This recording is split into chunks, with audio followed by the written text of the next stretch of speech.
Et maintenant, Jean-Pierre, vous allez relancer une séquence mythique de l'histoire de la radio.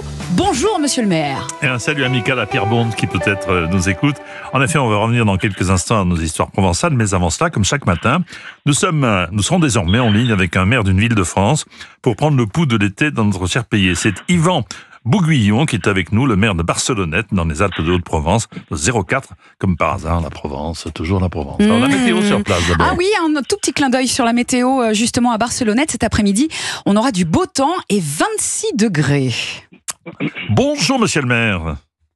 Eh bien, bonjour Jean-Pierre, et enchanté de vous accueillir au téléphone dans notre belle ville et notre belle vallée de l'Ubaye à Barcelonnette. Eh ben, je suis content de vous entendre et savoir que vous êtes vraiment du pays, et que vous ne le cachez pas comme un certain Jean-Pierre Foucault qui est né à Marseille, qui n'a jamais l'accent.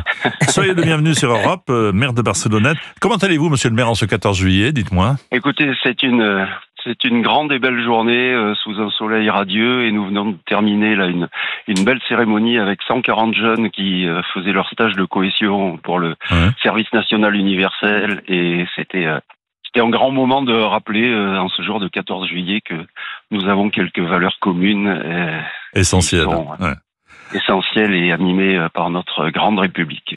Alors, en quelques mots, comment décririez-vous la charmante Barcelonnette pour ceux qui n'ont pas la chance de connaître?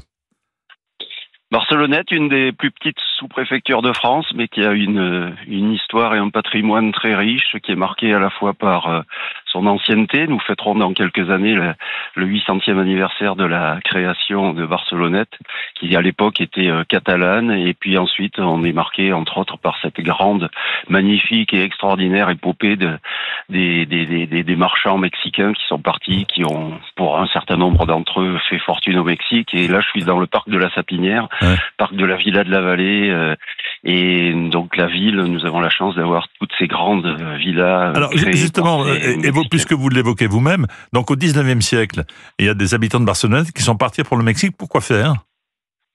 Depuis 1820, enfin, Barcelonnette était marquée par un peu une histoire du colportage. Et puis un jour, plutôt que de partir à Lyon, en Italie, ils ont franchi les mers, ils sont partis en Louisiane et puis ils ont atterri au Mexique. Et là, ils ont fondé une dynastie qui appelait le cousin, le neveu. Et ce qui fait que Barcelonnette est aujourd'hui un peu la ville mexicaine d'Europe. Et nous accueillons tous les étés des mariachis, des ballets mexicains, etc. Ce que vous allez faire cette année. Et ils ont voulu revenir et montrer leur réussite, parce qu'ils ont fait des constructions extraordinaires. Ils ont fait des constructions étonnantes que nous appelons les villas mexicaines, mais qui effectivement ressemblent aux grandes villas qu'on trouve sur le bord du lac Léman ou sur la Côte d'Azur. Et c'était à qui faisait un peu la plus belle. Et donc, c'était une époque de cocagne qui n'était pas forcément bien vécue par les autochtones qui voyaient cette opulence. Et oui. William Torzek, qui prépare cette émission avec moi, m'a dit que vous étiez hier dimanche avec une folle furieuse. Aïe. Je peux savoir ce que c'est. J'ai partagé quelques heures, oui, avec une folle furieuse. Hier, on était 1200 sur un parcours. C'est un parcours où on a voulu mettre avec un spécialiste de ce genre de manifestation, on a voulu mettre la ville en théâtre. Et effectivement, donc le parcours, c'était 5 kilomètres en ville, en passant par les villas mexicaines, en montant sur les belvédères, en traversant l'ancien quartier militaire. Et effectivement, j'ai eu le plaisir, mais je vous avoue qu'aujourd'hui, je le paye un peu, de partager ce parcours avec tous mes administrés et tous les touristes qui étaient là. C'était assez extraordinaire. C'est vraiment un grand moment. Et 1200 personnes, je crois que ça signifie qu'on essaiera de le reconduire le plus vite possible. Bon, Yvan Bouguillon, votre ville est à mi-chemin entre Marseille et l'Italie, dans la belle vallée de l'Ubaye, dont Barcelonnette est la capitale, la sous-préfecture. Et le sport est très à l'honneur dans ce cadre. Qu'est-ce qu'il est possible de faire si on vient passer les vacances chez vous? Il y a quelques années, une revue belge. Alors les Belges sont des grands spécialistes du cyclisme qui avait dit que la vallée de l'Ubaye était l'endroit le plus extraordinaire pour faire du vélo. Effectivement, vous partez de Barcelonnette ou de Josier, vous montez à Restefond, la plus haute route d'Europe, à 2800 mètres, mais vous allez pouvoir partir le col de la Clacailleule, le col d'Alos, le col de Vars, etc. Donc pour le vélo, c'est un pays de cocagne, mais en fait on propose toutes les activités, et en été en particulier les sports d'eau vive avec l'Ubaye, qui est une des plus belles rivières de France, rivière totalement naturelle et qui n'est pas barré par des barrages. Donc en fait le rafting, etc. c'est un grand spot et puis ça permet de se rafraîchir. Et puis en été oui. aussi, on profite de la fraîcheur des nuits à Barcelonnette puisque on a la chance à 1135 mètres d'altitude d'avoir la température qui redescend la nuit et c'est bien agréable. Surtout pour dormir, surtout pour ceux qui ont envie de dormir. Voilà. Alors le Eh Mexique, on l'a vu, bien sûr, on sait pourquoi, est à l'honneur cette année encore dans votre ville, avec ce festival. Alors, programme du festival, monsieur le maire.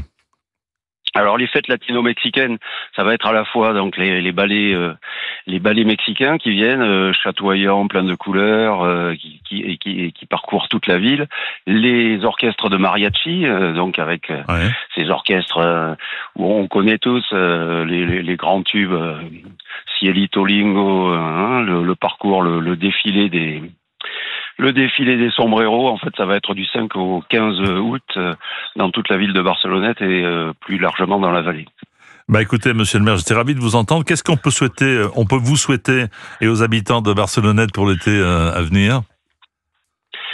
Eh ben, d'avoir une grande et belle saison touristique, de satisfaire le plus grand nombre de gens qui viendront de passage par hasard ou pas. Et j'espère que ce matin, j'aurai donné un peu l'envie à des gens de venir partager notre quotidien avec notre beau ciel et notre belle ville. Et si je vous dis Marcel Pagnol, vous pensez à...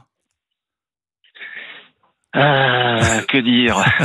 La Provence, Oui. La Provence, le château de ma mère, etc. Je ne sais pas où vous voulez en venir. Je voulais simplement venir reprendre ma conversation avec Nicolas Pagnol, son petit-fils, et Nicolas surtout Pagnol.